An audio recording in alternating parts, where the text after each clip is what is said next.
오늘 우리에게 주시는 말씀은 구약성경 사사기 7장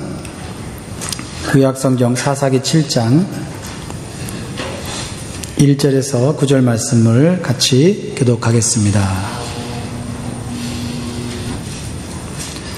사사기 7장 1절 제가 먼저 읽고 교독하겠습니다.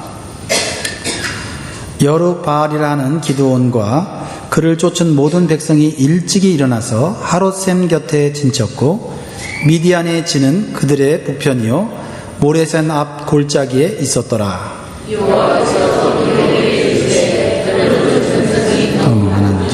내가 그들의 손에 미디안 사람을 붙이지 아니하리니 이스라엘이 나를 거스려 장망하기를 그 손이 나를 구원하였다 할까 하느니라. 이제 너는 백성의 귀에 고하여 이르기를 누구든지 두려워서 떠는 자여든 길르앗산에서 떠나 돌아가라 하라 하시니 이에 돌아간 백성이 22,000명이요 남은 자가 10,000명이었더라. 여호와께서 또 기드온에게 이르시되 백성이 아직도 많으니 그들을 인도하여 물가로 내려가라. 거기서 내가 너를 위하여 그들을 시험하리라. 무릇 내가 누구를 가르쳐 이르기를 네가 너와 함께 가리라 하면 그는 너와 함께 갈 것이요 내가 누구를 가르쳐 이르기를 이는 너와 함께 가지 말 것이니라 하면 그는 가지 말 것이니라 하신지라. 이에 백성을 인도하여 물가에 내려가매 여호와께서 기드온에게 이르시되 무릇 개에 핥는 것 같이 그 혀로 물을 핥는 자는 너는 따로 세우고 또 무릎을 꿇고 마시는 자도 그같이 하라 하시더니 손으로 움켜 입에 대고 핥는 자의 수는 300명이요 그 외의 백성은 다 무릎을 꿇고 물을 마신지라. 여호와께서 기드온에게 이르시되 내가 이 물을 핥아 먹은 300명으로 너희를 구원하며 미디안 사람을 내 손에 붙이리니 남은 백성은 각각 그 처소로 돌아갈 것이니라 하시니 이에 백성이 양식과 나팔을 손에 든지라. 기드온이 이스라엘의 모든 사람을 각각 그 장막으로 돌려보내고 그 300명은 머물러 두니라. 미디안 진은 그 아래 골짜기 가운데 있었더라. 다 같이 읽겠습니다. 이 밤에 여호와께서 기드온에게 이르시되 일어나 내려가서 적진을 치라. 내가 그것을 내 손에 붙였느니라. 아멘. 오늘 영광교회 예배 오신 여러분들 잘 오셨습니다. 오늘 하나님께서 여러분을 환영하시며 또 여러분을 축복하기를 원하시는 줄 믿습니다. 우리 서로 바라보면서 하나님 주신 말의 능력을 가지고 축복하겠습니다. 하나님이 당신을 행복하게 만들어 주실 것입니다. 인사하겠습니다. 하나님께서 여러분을 행복하게 만들어 주실 것입니다.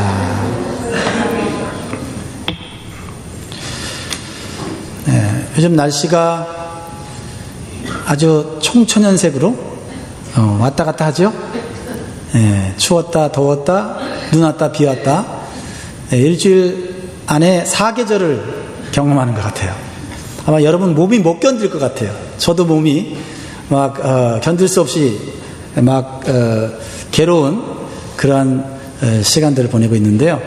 건강히 유의하시고 그러나 여러분 믿음이 흔들리지 않기를 간절히 소원합니다. 오늘 하나님이 기대하시는 사람은 어떤 사람일까? 하나님이 기대하는 사람, 하나님의 마음에 맞는 사람은 하나님께서 그를 놀라운 하나님의 계획 가운데로 인도해 주시는 것을 오늘 보게 됩니다. 오늘 본 말씀은 마침내 승리하는 기드온과 300명의 용사가 어떻게 만들어지는지를 보여주는 매우 흥미진진한 그러한 내용을 기록하고 있습니다. 300명의 용사로 13만 5천 13만 5천의 강하고 수많은 대적을 물리치는 그런 놀라운 기적을 경험하게 되는데요. 이러한 놀라운 환경의 변화, 즉 기드온과 이스라엘 백성들을 괴롭히고 착취하던 이런 환경의 변화가 시작되는 날이 바로 오늘 본문 말씀입니다. 그런데 여러분, 제가 몇 주 전부터 계속 얘기하고 있는 핵심 메시지가 한 가지가 있죠. 환경의 변화가 시작되기 전에, 하나님의 놀라운 기적이 우리에게 나타나기 전에 먼저 하나님은 뭐를 변화시키신다고요? 네, 우리 자신을 변화시키기를 원한다. 즉 기드온 자신을 변화시키시고 그 다음에 환경을 변화시키기 시작하셨다라는 거예요. 그래서 오늘 본 말씀 7장 1절을 보면 기드온이라는 이름 앞에 없었던 기드온의 닉네임, 별명이 생겨요. 그것이 뭡니까? 네, 1절 같이 읽겠습니다. 시작. 여룻바알이라 하는 기드온과 그를 쫓은 모든 백성이 일찍이 일어나서 하롯셈 곁에 진쳤고 미디안의 지는 그들의 북편이요 모래서 낮 골짜기에 있었더라. 이 구절이요 상당히 이게 의미가 있는 거예요. 지금 미디안과 연합군들이 기드온과 이스라엘 나라를 공격해서 초토화시키려고 하는 그런 상황 속에 있었는데 기드온이 옛날의 기드온이 아니라는 거예요. 그 기드온 앞에 뭐가 있어요? 여룻바알이라고 하는 닉네임이 있는 것은 이것은 놀라운 변화라고 하는 것입니다. 여러분 여룻바알이 뭐죠? 바알은 많이 들어봤죠? 네. 이스라엘 백성들이 하나님 외에 섬겼던 우상신입니다. 즉 여룻바알이라는 것은 바알과 싸워서 승리하는 자라는 뜻이에요. 즉 세상의 물질과 사람들이 만든 우상을 섬기던 자가 이제는 오직 하나님만 믿기로 결단한 자라는 것이에요. 그리고 하나님을 믿는 자가 승리하는 것을 증명하는 것을 우리에게 오늘 보여주는 이름인 것입니다. 여러분 우리는요 예수님 믿고 그냥 교회 안에서 예배드리고 단순히 하나님께 축복을 받는 그런 존재가 아닙니다. 죄와 싸워 이기는 존재고요. 세상의 유혹을 이기는 자고요. 내 안에서 일어나는 정욕들을 이겨내는 사람들이에요. 그리고 악한 마귀의 공격을 분별하고 대적하고 승리하는 자입니다. 그래서 예수님 믿는 거예요. 여룻바알은 그동안 자신이 의지하고 살았던 물질과 우상과 세상을 버리고 오직 하나님만 믿고 살아가는 자가 되겠다는 결단과 함께 그렇게 살아가는 자가 세상에서 승리한다는 것을 보여주는 자다라는 것이에요. 하나님은 오직 하나님만 믿고 의지하기로 결단한 자에게 환경의 변화를 일으켜 세워주십니다. 사랑하는 성도 여러분, 환경의 변화를 원하십니까? 먼저 기드온처럼 하나님께 드리는 예배를 가장 우선순위에 두는 여룻바알이 되시기를 간절히 소원합니다. 하나님께서는 고통스러운 환경을 변화시켜 주실 때 항상 같은 방법으로 문제를 해결해 주시지 않으세요. 사람마다 다르고 상황마다 달라요. 그런데 하나님이 일하시는 방식에 공통점 하나가 발견돼요. 그게 뭘까요? 그것은 하나님의 이상한 셈법이에요. 하나님의 이상한 셈법. 하나님의 숫자를 세는 법이 우리 보통 인간과 다르다는 거예요. 무슨 말이에요? 하나님은 대부분 우리의 적군의 숫자는 많게 내버려 두시고 아군의 숫자는 적게 하신다는 거예요. 무슨 말인지 이해가 되십니까? 의도적으로 그렇게 하셔요. 하나님. 기드온이 대적해야 될 적의 숫자는 수많은 적들입니다. 13만 5천 명이에요. 그리고 기드온과 함께 싸울 군사는 몇 명입니까? 오늘 보면 3만 2천 명입니다. 3만 2천 명. 그러니까 3만 2천 명 대 13만 5천 명. 몇 대 몇이죠? 4대 1이 넘어요. 4배가 많은 대적과 싸워야 돼요. 그런데 결국은 몇 명하고 싸웁니까? 300명 가지고 13만 5천 명과 싸우게 된다는 거예요. 상식적으로 말이 안 되죠. 하나님이 축복하셔서 3만 2천 명의 군사에 더 많은 사람들을 붙여주셔야 되는데 3만 2천 명에서 줄여서 300명 가지고 13만 5천과 싸우라고 하신다는 거죠. 하나님은 이 세상의 숫자 계명과 계산 방법이 다르다는 것을 우리는 알아야 합니다. 왜 하나님은 이렇게 이상한 숫자 관념을 갖고 계실까요? 하나님 한마디로 말하면 함께 하시기 위해서입니다. 하나님 함께 하시기 위해서. 우리 사랑하는 우리 성도님들 또 우리 젊은 친구들, 형제 자매들, 제가 여러분들은 하나님 믿으면 항상 물질적으로 풍요로워지고 항상 승진한다고 말하고 싶지만 그렇지 않습니다. 하나님이 역사하는 방법은 그렇지 않습니다. 하나님은 우리를 축복하기 위해서 우리를 작게 만드십니다. 우리를 초라하게 만드십니다. 나는 아무것도 아니라고 생각이 들뜬저로 밑바닥으로 떨어지게 하십니다. 그리고 세상은 거대하게 보이게 합니다. 내가 따라가야 될 경쟁자들은 따라갈 수 없을 만큼 너무나도 크고 벅찬 상대로 느끼게 만드십니다. 왜요? 하나님이 우리와 함께 하셔서 하나님만 의지하도록 그렇게 계획하시기 때문이에요. 혹시 여러분 지금 초라하다고 느끼는 분은 계십니까? 너무 작다고 느끼는 분 없습니까? 같은 나이인데 나보다 너무 앞서가고 있다고 혹시 열등감에 사로잡혀 있지 않습니까? 그것만 보면 망합니다. 그것만 보면 낙심이에요. 그러나 이러할 때 하나님이 나와 함께 하실 수 있다고 믿으면 그 사람은 하나님의 방법으로 승리하는 법을 배우게 되는 거예요. 그러면 하나님이 함께 하셔서 승리를 가져오는 사람의 모습을 오늘 본문을 통해서 한번 배우고자 합니다. 첫 번째는 하나님은 사람의 숫자나 사람의 능력을 자랑하는 것을 원치 않으세요. 하나님께서 기드온에게 말씀하십니다. 기드온을 쫓는 백성이 지금 너무 많다고 말씀하세요. 지금 따르는 군사가 3만 2천 명이지만 이 군사로도 수많은 적을 이길 가능성이 없어요. 그런데 하나님은 숫자를 줄일 것을 명령하고 있잖아요. 그 이유가 뭘까요? 2절 말씀 보겠습니다. 2절 말씀, 하나님의 생각이에요. 하나님의 계획이에요. 2절 시작. 여호와께서 기드온에게 이르시되 너를 쫓은 백성이 너무 많은즉 내가 그들의 손에 미디안 사람을 붙이지 아니하리니 이는 이스라엘이 나를 거스려 자긍하기를 내 손이 나를 구원하였다 할까 함이니라. 여기서 이스라엘이 나를 거스려 자긍한다라는 이 자긍한다는 단어는 잘난치 한다, 한마디로는 잘난치 한다는 거예요. 내 힘으로 내 능력으로 했다. 물론 하나님이 도와주셨다는 걸 인정하지만 그래도 내가 수고했고 내가 지혜가 있었고 내 전략이 뛰어났고 내가 그래도 희생했기 때문에 됐다. 이렇게 생각할 수 있다라는 것입니다. 하나님은요, 인간의 죄악된 마음속을 훤히 들여다보고 계세요. 지금 현재의 마음도 보시지만 지금 돈을 주면 이 사람이 어떻게 변하는지를 더 알아요. 이 사람을 비즈니스에서 성공시켜주면 이 사람이 얼마나 교만해질지도 알고 얼마나 죄짓고 타락할지 다 아시기 때문에 하나님께서 사랑하시는 자에게 그 사람을 변화시키기 전에 그 사람을 초라하게 만들 수 있다는 거죠. 항상 그런 방법은 아니지만 대부분의 경우에 정말 하나님이 기대하고 하나님이 사랑하시는 사람에게는 하나님을 온전히 믿고 따르도록 작게 만드신다는 거예요.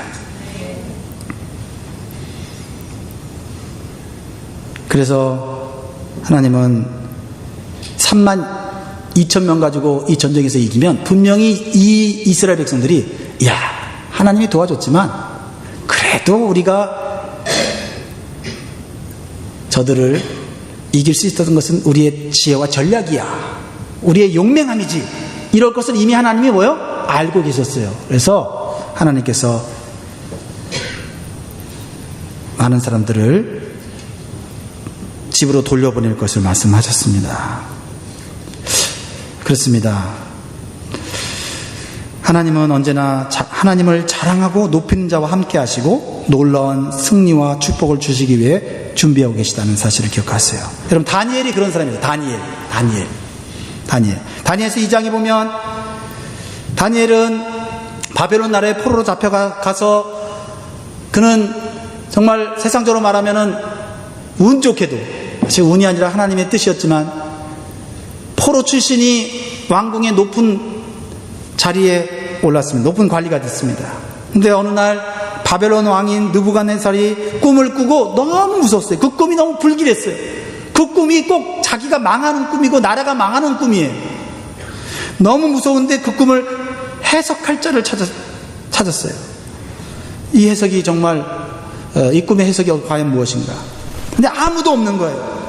그래서 왕이 너무너무 걱정도 되고 화도 나고 그래갖고 왕궁에 있는 모든 박수들과 점쟁이들과 신하들을 다 죽이겠다고 했어요. 그럴 때 다니엘도 포함되어 있었잖아요. 그래서 다니엘은 담대하게 왕에게 가서 왕이시여 잠시만 시간을 주세요. 저에게 기도할 시간을 주세요. 그러면 왕에게 꿈을 해석해 드리겠습니다라고 용감하게 얘기했어요. 그리고는 죽음의 위기 속에서 믿음의 친구들과 기도하는 거예요. 하나님, 우리가 죽게 생겼습니다. 하나님은 살아계시지 않습니까? 이 왕이 꾼 꿈을 우리에게 알려주시고 그 꿈을 해석해 달라고 간절히 기도해요. 그리고 그 꿈과 그 꿈의 해석을 알게 됩니다. 다니엘은 왕 앞에 섰을 때 다니엘은 하나님을 믿지 않는 왕에게 당당하게 얘기합니다. 어떻게 얘기합니까? 내가 왕에게 꿈을 해석해 드리겠습니다. 이렇게 얘기하지 않았습니다. 만약에 그렇게 얘기했어도 됐습니다. 그리고 왕은 이 다니엘에게 보상과 어떤 승진을 약속했을 거예요. 근데 다니엘은 일부러 자신을 전혀 드러내지 않고 하나님만을 높입니다. 하나님께서 다 가르쳐 주셨습니다. 저는 그저 하나님 말씀을 전할 뿐입니다 라면서 자신을 낮추었습니다. 다니엘서 2장 28절로 말씀을 한번 보면서 이 다니엘의 고백을 한번 우리가 배워보면 좋겠습니다. 이러한 사람에게 하나님은 함께 하시고 승리를 주시는 것이에요. 시작. 오직 은밀한 것을 나타내실 자는 하늘에 계신 하나님이시라. 그가 느부갓네살 왕에게 후일에 될 일을 알게 하셨나이다. 왕의 꿈, 곧 왕이 침상에서 뇌 속으로 받은 이상은 이러하니이다. 그래서 하나님을 높였습니다.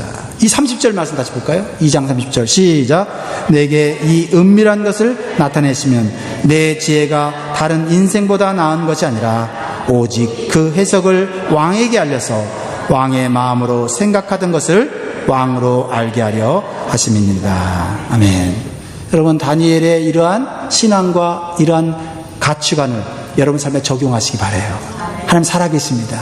하나님이 기뻐하시는 그런 태도가 있어요.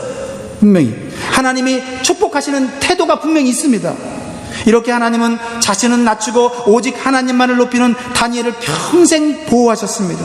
왕이 바뀌었어요. 나라가 바뀌었어요. 그러나 다니엘은 항상 그 높은 자리에 하나님이 그를 세우시고 보호하시고 인도하신 줄 믿으시기 바라요. 저는 우리 자녀들이 이렇게 되기를 원합니다. 하나님을 높일 줄 아는 자녀로, 하나님을 인정할 줄 아는 자녀로 살기를 원해요. 우리 이승훈 집사님 맞나요? 네, 저기에 뒤에서 봉사하고 있는데 제가 요즘 이승훈 집사님을 개인적으로 큐티하는 법을 가르치고 있어요. 하나님을 인정하라. 그러면 하나님께서 내 길을 가르쳐 주실 것이다. 이 말씀을 제가 묵상하고 이것을 자신의 말로 10가지 센텐스로 준비해 오라고 했거든요. 오늘 말씀 잘 들으시기 바랍니다. 하나님을 인정한다는 것, 그것은 내가 할 수 있는 일이 아무것도 없다는 것을 인정하는 것이고, 하나님을 인정한다는 것, 그것은 나를 낮추고 하나님을 높이는 것입니다. 하나님이 일하시는 방식은 우리를 작게 만드시고 우리를 초라하게 만드십니다. 그리고 하나님이 함께 하셔서, 하나님이 도와주셔서 하나님만을 인정하고 하나님만을 자랑하는 그러한 환경 가운데로 이끌어 주셔서 놀라운 기적을 경험케 하시는 줄 믿습니다. 지난 금요일과 토요일에 목장 연합예배 강사로 오신 평신도 부부의 간증을 들으면서 많은 은혜를 받았습니다. 참석하신 분들 은혜를 많이 받았으리라 생각합니다. 특별히 그 형제인 김홍현 목자님의 간증은 하나님이 일하시는 방식을 다시 깨닫게 하셨어요. 그 형제는 한국에서 군대를 제대하고 미국에 유학을 왔습니다. 플로리다에서 직장을 잡았습니다. 그리고 지금의 아내를 만나서 결혼해서 비즈니스를 시작했다고 합니다. 근데 시작한 지 얼마 안 돼서 그 비즈니스가 큰 경제적인 손실을 보고 망했다고 합니다. 그때 가장 힘이 되었던 것은 바로 교회의 목장이었다고 합니다. 2년 동안 별다른 수입 없이 살아가는 가운데 정말 낙심도 되고 절망도 됐지만 오히려 그 기간이 하나님께 가까이 가는 시간이 되었다고 고백을 하였습니다. 이렇게 망했지만, 실패했지만 누구하고 가까워지느냐가 중요한 것입니다. 이 형제는 예수님을 믿기 전에 주로 술 친구들과 만나서 어울리면서 인생의 세상의 즐거움을 맛보았다고 합니다. 그런데 목장에 와서 남자들이 모여서 삶을 나누는데 술도 없이 밤새도록 얘기하는 걸 보고 깜짝 놀랐다고 합니다. 어떻게 술 없이 저녁 시간을 보낼 수 있는가. 그런데 그 목장에서 삶을 나누고 하나님의 말씀을 나누는 형제들, 자매들을 보면서 그는 하나님을 인격적으로 경험하는 시간을 갖게 되었다고 그래요. 그리고 2년 동안에 이러한 수입도 없는 그런 상황 가운데서 돌이켜보니까 오히려 하나님의 사람으로 만들어주시는 기간이었다고 합니다. 시간이 많으니까 교회에 자주 나와서 새벽 기도를 하고 성경 공부 프로그램에 참여하면서 자신의 삶이 변화되는 것을 경험하게 되었다고 말했습니다.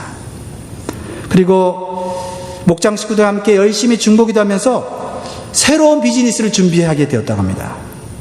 그런데 하나님께서 주신 비즈니스의 아이디어가 있었는데 자기는 전혀 모르는 분야의 아이디어를 하나 주셨다는 거예요. 그게 뭐냐면 미국의 간호사와 간호조무사가 부족하다는 것이었습니다. 거기에 하나님이 아이디어를 주신 거예요.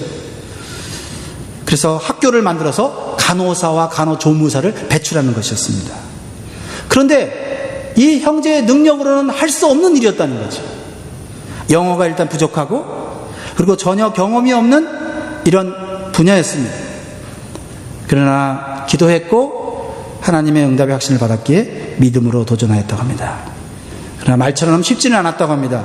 20여 개의 은행에 론을 신청했는데 다 거절당하고 마지막에 한 은행에서 론을 해 주었다고 합니다. 그리고 더 큰 문제는 학교를 세우려고 하니까 법적인 문제가 너무 많은 거예요. 그 법적인 문제를 해결하는 것이 너무나 힘들었는데 매일 기도하면서 하나님이 놀랍게 해결해 주었다고 고백하였습니다. 그래서 지금 47살이신데 4년제 대학을 운영하는 그러한 학장도 섬기고 있다. 그러면서 이 형제님이, 이 목자님이 이렇게 고백을 합니다. 저는 이 모든 상황을 하나님이 다 하셨다고 말할 수밖에 없습니다라고 고백을 했습니다.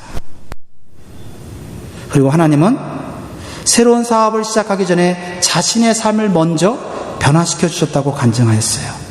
근데 이 목자님의 말에 끝에 붙는 말이 있어요. 뭐냐면 하나님이 잘 해주셔서 됐습니다. 하나님이 잘 해주셔서 일이 되고 있습니다. 잘 해주신다. 그러니까 하나님이 멀리 있는 분이 아니라 정말 내 옆에서 나를 도와주는 부모님이 나를 도와주는 것처럼 우리 부모님이 나를 잘 해주셔서 됐습니다. 우리 삼촌이 나를 도와주셔서 잘 해주셔서 됐습니다. 이렇게 하나님이 내 옆에서 계신 것처럼 그렇게 고백을 하더라고요.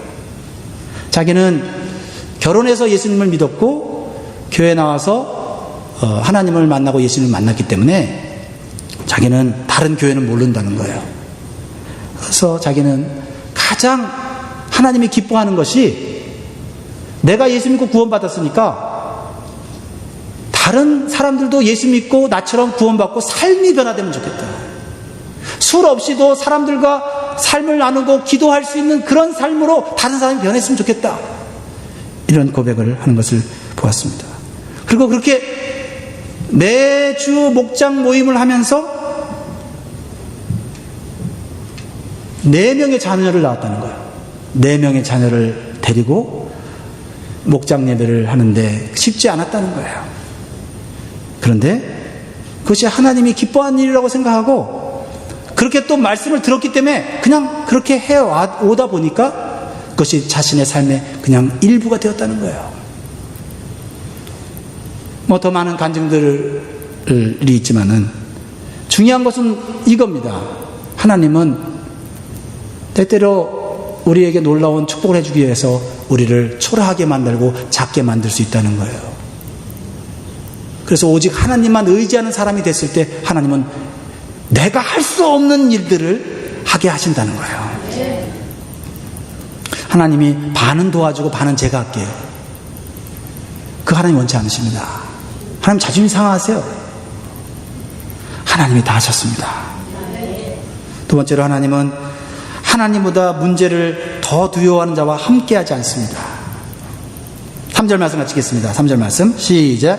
이제 너는 백성의 귀에 고하여 이르기를 누구든지 두려워서 떠는 자여든 길르앗산에서 떠나 돌아가라 하라 하시니 이에 돌아간 백성이 22,000명이요 남은 자가 10,000명이었더라. 하나님은 사람들의 마음속에 있는 두려움을 보았어요. 그 두려움은 단순한 두려움이 아니었어요.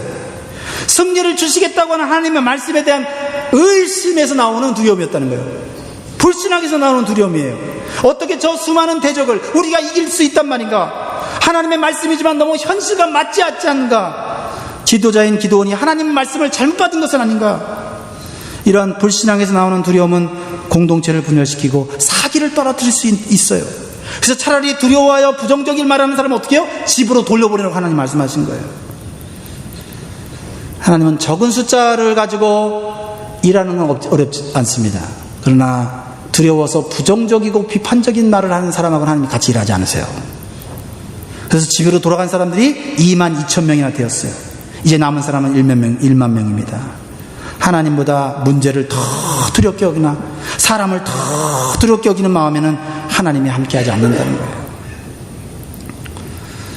그렇습니다. 여러분, 진정으로 하나님을 경외하고 의지하지 않으면 우리 인간의 두려움을 해결하지 않아요. 이 두려움을 없애는 방법은 하나님을 의지하고 경외하는 수밖에 없어요. 결국 자신보다 거대한 세상과 환경을 두려워하면서 세상과 타협하며 살아갈 수밖에 없는 것입니다. 사랑하는 성도 여러분, 아무리 그럴듯한 논리를 가지고 말한다 해도 부정적인 언어로 말하는 사람은 하나님보다는 문제를 더 두려워하는 사람이에요. 이러한 부정적인 언어를 가진 사람에게는 하나님의 능력이 나타날 수 없습니다. 하나님은 내가 처한 상황보다는 믿음으로 도전하는 사람과 함께 하십니다. 마지막 세 번째로 하나님은 하나님의 뜻을 따라 분명한 목표의식을 가진 사람들을 기뻐하세요. 여러분, 하나님은요, 계획을 세울 때 하나님은 분명한 결과를 갖고 계세요. 하나님과 일하는 성도들, 하나님을 믿는 성도들은 분명한 목표의식이 있어야 합니다. 이제 10,000명 남았죠? 근데 하나님은 또 테스트를 하세요. 왜 테스트 하시죠? 또 숫자를 줄이려고. 10,000명 가지고도 힘든데 또 줄이려고 하시는 거예요. 도대체 하나님은 숫자 줄이는 데는 선수인 것입니다. 기도는 점점 불안해졌을 거예요. 그러나 하나님 믿고 순종해요. 이번엔 어떤 테스트예요? 물 먹는 테스트. 제가 좀 물을 먹고, 제가 어떻게 물을 먹나 보십시오. 평상시와 좀 다르지 않습니까? 하나님은 때때로 이상한 테스트를 하세요. 근데 가만히 보면요, 물 먹는 테스트는요, 우리의 일상생활과 연결되어 있어요. 하나님 평상시에 우리가 가진 습관을 유심히 보십니다. 우리가 예배드리고, 봉사하고, 교회 안에서 엄청난 사역을 하는 것만 보시는 게 아니에요. 우리의 일상생활 속에서 내 개인적으로 하고 있는 습관들, 아무도 사람들이 보지 않는 곳에서 내가 행하고 있는 습관들을 하나님 보고 계시는 거예요. 그것을 보고 진짜 우리 마음을 보시는 거예요. 먹는 습관, 입는 습관, 말하는 습관, 그리고 어떤 문제에 반응하는 습관들을 보고 계세요. 이러한 습관이 하나님의 일에 하기 합당하지 않은지를 보고 계시는 거예요. 합당하면 그대로 쓰시고 그렇지 않으면 그 습관을 버리기를 원하시는 거예요. 사랑하는 성도 여러분, 나 혼자 있을 때 내가 하는 행동과 습관을 한번 살펴보시기 바라요. 하나님이 기뻐하시는 것인가 아닌가? 자, 10,000명의 군사들은 전쟁을 앞에 두고 아마도 몹시 목이 마른 상황이었을 거예요. 그렇죠? 전쟁 앞두니 긴장할 거 아니에요. 목이 마를 거 아니에요. 그래서 기드온은 그들이 강가에 가서 물을 먹도록 명령했습니다. 물을 먹는 습관이 다 달랐어요. 근데 크게 두 부류로 나타났어요. 어떻게 해요? 개처럼 혀로 이렇게 핥는 사람들이 있었고, 또 무릎을 꿇고 물을 먹는 사람도 있었어요. 여러분이라면 어떤 사람을 선택하겠어요? 겉으로 보기에는 무릎을 꿇고 물을 먹는 사람이 좀 경건해 보이지 않습니까? 그리고 개처럼 물을 핥는다, 이 표현 자체가 벌써 우리에겐 좀 부정적으로 느껴지잖아요. 그런데요, 여러분, 동물의 왕국 같은 애니멀 채널을 보면 우리가 이거 알 수 있어요. 초원에서 개와 같은 연약한 동물들은 물을 먹을 때 정신없이 물을 먹지 않습니다. 사슴과 같이 연약한 동물들은요, 물 먹을 때 어떻게 먹어요? 핥고 쳐다보고. 왜요? 연약하기 때문에. 물을 먹지 않으면 죽지만, 또 경계하지 않고 조심하지 않으면 맹수에게 잡혀먹는 거예요. 지금 이들은 왜 모였습니까? 전쟁하러 왔어요. 전쟁 중에도 먹어야 되고요, 전쟁 중에도 자야 돼요. 하지만 물을 먹는다고 목마르다고 그냥 눈앞에 물이 있다고 벌컥벌컥 마시면서 내 정신을 물에 뺏기면 안 되는 거예요. 난 전쟁하러 왔잖아요. 하나님이 일하러 왔잖아요. 내 육신의 본성을 따라 하는 것이 아니잖아요. 무릎을 꿇고 엎드려 먹는다는 건 무엇입니까?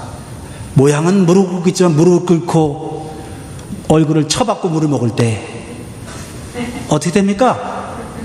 적에게 등이 보이는 거예요. 여러분, 전쟁터에서 등을 보이면 안 됩니다. 히브리 성경학자들은 이렇게 해석하는 걸 제가 읽었어요. 자신의 이익을 위해서는 하나님이 아닌 세상에 쉽게 무릎 꿇는 사람들의 자세가 오늘 이 무릎을 꿇고 얼굴을 쳐박고 물을 먹는 사람들이에요. 내가 지금 무엇을 해야 되는지 그것을 망각한 채 그저 내 앞에 있는 이익을, 그것이 하나님이 주신 것이 아니라 할지라도 그냥 무릎을 쉽게 꿇어버리는 이러한 세상과 타협하는 그리스도인들을 보여주고 있다는 거죠.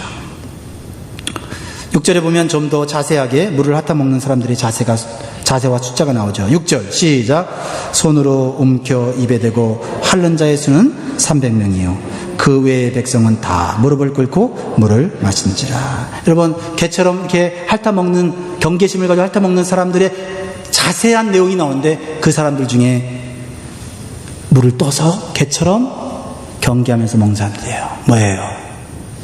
무릎을 꿇지 않고 손으로 물을 떴기 때문에 언제든지 전투할 준비를 하고 있는 거예요.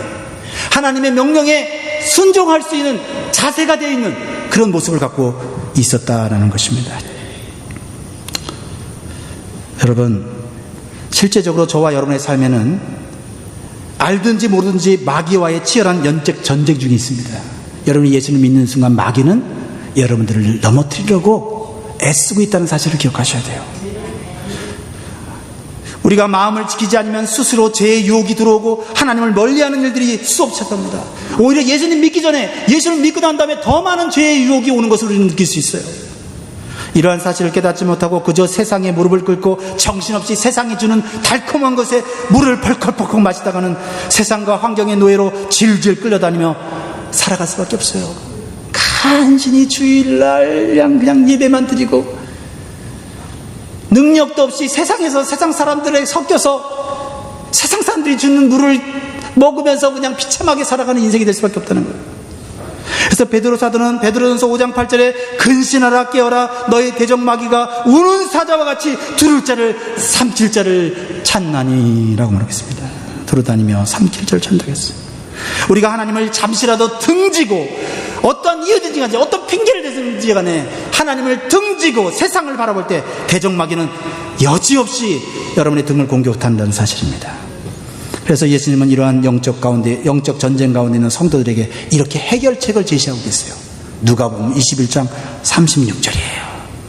다 같이 읽겠습니다. 시작. 이러므로 너희는 장차 올 이 모든 일을 능히 피하고 인자 앞에 서도록 항상 기도하며 깨어 있으라 하시니라.